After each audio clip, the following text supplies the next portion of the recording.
इस वक्त की बड़ी खबर आपको बता दें, दिल्ली विधानसभा में सीएजी रिपोर्ट पेश, आबकारी नीति पर पेश की गई सीएजी रिपोर्ट। ये बड़ी जानकारी, दिल्ली विधानसभा सत्र का दूसरा दिन और ऐसे में सीएजी रिपोर्ट पेश की गई है और जो पहली सीएजी रिपोर्ट पेश हुई है वो है आबकारी नीति की। सीधे ले चलते आपको दिल्ली विधानसभा की कार्यवाही में।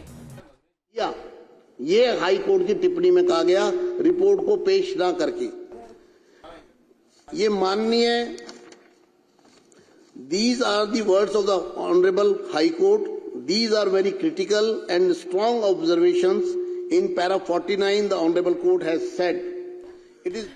तो सत्र की कार्यवाही आपको दिखा रहे हैं जहां पर सीएजी रिपोर्ट पेश की गई है। इस पूरी खबर पर ज्यादा जानकारी के साथ मधुरेंद्र जी भी हमारे साथ जुड़ गए न्यूज रूम से सीधे।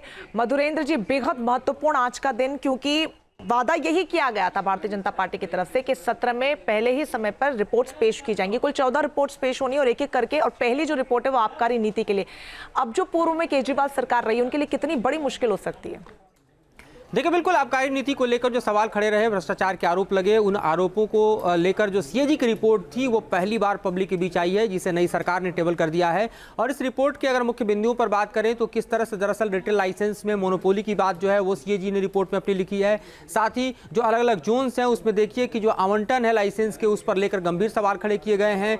जो रिकमेंडेशंस हैं और जो गवर्नमेंट के डिसीजंस हैं उनके अंतर के बीच जो है वो भी साफ तौर पर सीएजी ने प्रश्नवाचक चिन्ह खड़ा किया है। और साथ ही सीएजी ने अपने रिपोर्ट्स को बनाने के लिए जो आवश्यक डॉक्यूमेंट्स मांगे वो आवश्यक डॉक्यूमेंट भी मुहैया नहीं कराए गए। इसको लेकर भी गंभीर सवाल सीएजी ने खड़ा किया है। तो जो आबकारी नीति है पिछले सरकार की, उस पर जिस तरह के सवाल सीएजी ने खड़े किए हैं वो पब्लिक के बीच में है। और एक एक पॉइंट का हम देखें तो बिंदुवार विवरण लिखते हुए सीएजी ने कहा है कि भारी अनियमितताएं जो हैं वो दरअसल लाइसेंस के आवंटन में और नीति के निर्धारण में बरती गई, जिसके कारण हालात पैदा हुआ। और अब जब रिपोर्ट टेबल कर दी गई है तो हम देखना चाहेंगे कि किस तरह से दरअसल जो रिपोर्ट को लेकर सरकार सवाल खड़े करती है उसका जवाब विपक्ष में बैठी हुई उस वक्त की आम आदमी पार्टी सरकार देती है या उसके जो रिप्रेजेंटेटिव है विधानसभा में वो देते हैं। तो इस वक्त हम देख रहे हैं कि दिल्ली विधानसभा का पटल आम आदमी पार्टी वर्सेज बीजेपी की जो सरकार है उसके बीच की गहमागहमी के बीच जो है सीएजी रिपोर्ट के मद्देनजर देखी जा सकती है, जिसको लेकर सदन में इस वक्त चर्चा होनी है। उससे पहले हम देख रहे हैं कि हंगामे के आसार दिख रहे हैं।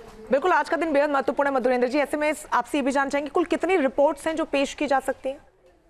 देखिए, 14 से 16 रिपोर्ट्स की बात सामने आ रही है, लेकिन तमाम रिपोर्ट्स आज ही पेश किए जाएंगे ये अभी तक क्लियर नहीं हो पाया है। पहली रिपोर्ट जो सरकार की तरफ से पेश की गई है सीएजी की, वो आबकारी नीति को लेकर है। उस नीति को लेकर जो सबसे ज़्यादा विवाद में रही, उस नीति को लेकर जिसके कारण भ्रष्टाचार के आरोप लगे, उस नीति को लेकर जिसके कारण अरविंद केजरीवाल सहित तमाम मंत्रियों को जेल जाना पड़ा। और जाहिर तौर पर चुनाव के दौरान भी हमने देखा कि यह गंभीर मसला था और अब भी हम देख रहे हैं कि सरकार बनने के बाद ये सबसे ज़्यादा संवेदनशील और सबसे ज़्यादा इस वक्त चर्चा का विषय बना हुआ है, जिसमें सीएजी की रिपोर्ट जो है वो पब्लिक हो चुकी है। ठीक है, बहुत शुक्रिया मधुरेंद्र जी आपका तमाम जानकारी के लिए। न्यूज नेशन अब व्हाट्सएप पर खबरों की ताजा अपडेट के लिए न्यूज नेशन के इस क्यूआर कोड को स्कैन करें।